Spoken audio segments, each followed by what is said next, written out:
Bino by'ebirooto n'amakulu gaabyo. Omuntu okuloota ng'ova mu kinnya ekiwanvu kitegeeza ki?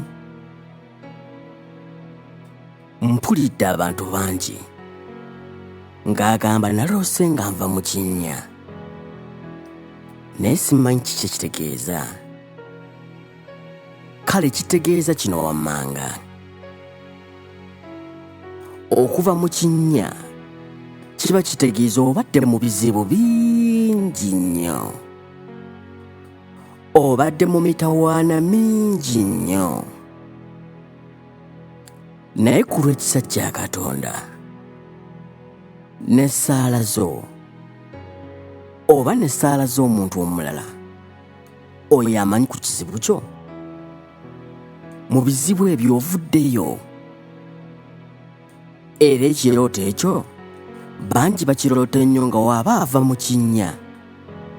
Wabeera wamukasukidde omuguwa, oba ne yeetetenkanya n'alaba engeri gy'avaayo, oba nga waliwo amuwadde omukono n'avaayo.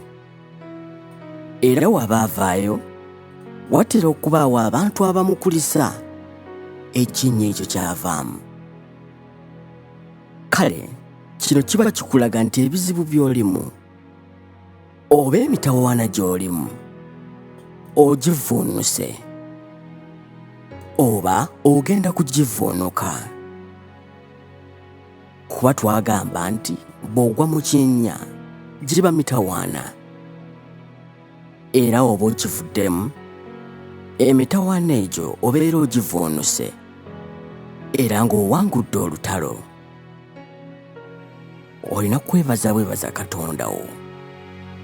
Subscribinga era olayikinge.